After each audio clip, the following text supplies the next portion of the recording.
चलिए एक ऐसे इंसान की कहानी में उतरते हैं जिसने 5000 साल पुराने एक सिस्टम को चुनौती दी, और वो भी हथियारों से नहीं बल्कि अपनी जबरदस्त बुद्धि और एक ऐसी इच्छा शक्ति से जिसे कोई झुका नहीं सका। बस यही एक विचार उनके पूरे जीवन के मिशन का केंद्र था। एक ऐसा मिशन जो गहरे व्यक्तिगत अपमान की आग से पैदा हुआ था। देखिए, अंबेडकर को समझने के लिए हमें सबसे पहले उनकी लड़ाई के तरीके को समझना होगा। ये जंग किसी बाहरी ताकत से नहीं थी, ये एक ऐसी लड़ाई थी जो उनके अपने ही घर के आंगन से शुरू हुई थी। उनका बचपन जाति व्यवस्था की क्रूर सच्चाई से भरे सबकों की एक लंबी कहानी थी, और यही कड़वे अनुभव उनकी क्रांति की पहली चिंगारी बने। सोचिए, ये सिर्फ कुछ घटनाएं नहीं थीं, ये तो उनकी रोज की हकीकत थी। वो रोजमर्रा की जिंदगी थी जिसने उनके अंदर ये संकल्प भर दिया कि समाज के इस पूरे ढांचे को ही जड़ से उखाड़ फेंकना है। एक ऐसे सिस्टम के सामने जो उन्हें दबाए रखने के लिए ही बना था, अंबेडकर ने अपना सबसे बड़ा हथियार तैयार किया।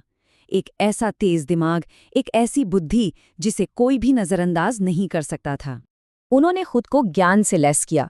कोलंबिया यूनिवर्सिटी और लंदन स्कूल ऑफ इकोनॉमिक्स जैसे दुनिया के बेहतरीन संस्थानों से 32 डिग्रियां हासिल कीं। ये सिर्फ अकादमिक डिग्रियां नहीं थीं, ये भेदभाव के खिलाफ उनका जवाब था। उनकी सीखने की भूख की कोई सीमा नहीं थी।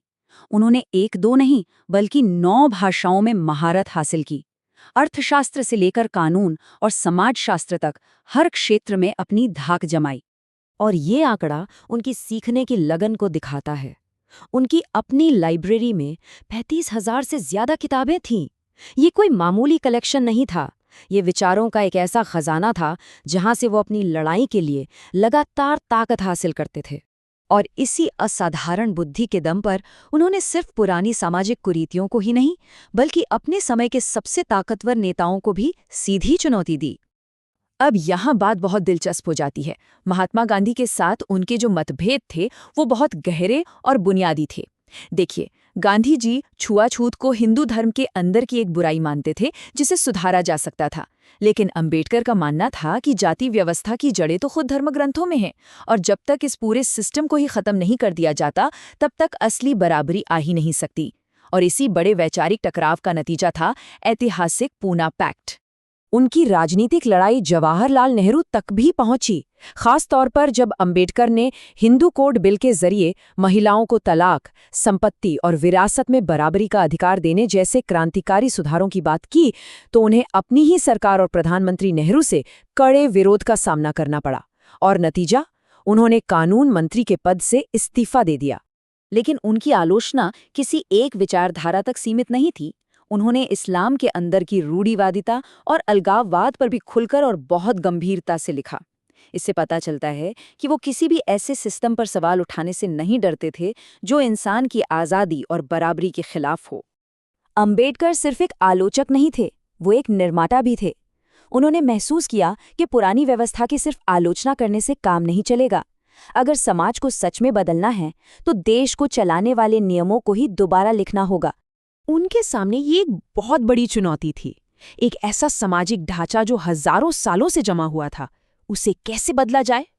और उनका जवाब अपनी सादगी में ही बहुत क्रांतिकारी था। ड्राफ्टिंग कमेटी के चेयरमैन के तौर पर अंबेडकर भारत के संविधान के मुख्य वास्तुकार बने। उन्होंने इस बात को पक्का किया कि न्याय, स्वतंत्रता और समानता जैसे आधुनिक विचार ही देश के कानून की नींव बने, ताकि हर नागरिक को इज्जत के साथ जीने का हक मिल सके।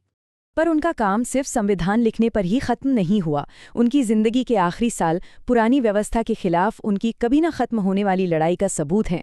ये टाइमलाइन उनके आखिरी और शायद सबसे शक्तिशाली कामों को दिखाती है। लाखों लोगों के साथ बौद्ध धर्म अपनाना सिर्फ एक धर्म परिवर्तन नहीं था, ये उस जाति व्यवस्था से पूरी तरह नाता तोड़ने का एक ऐलान था जिसके खिलाफ वो जिंदगी भर लड़े। तो आखिर में उनकी विरासत हमें एक बहुत जरूरी सवाल पर लाकर खड़ा कर देती है। क्या डॉक्टर अंबेडकर सिर्फ एक दबे कुचले समुदाय के नेता थे, या वो एक ऐसे आधुनिक भारत की नींव रख रहे थे जहां हर एक नागरिक, चाहे उसकी पृष्ठभूमि कुछ भी हो, सच में आजाद और बराबर हो? इस सवाल का जवाब आज भी भारत के भविष्य की दिशा तय करता है।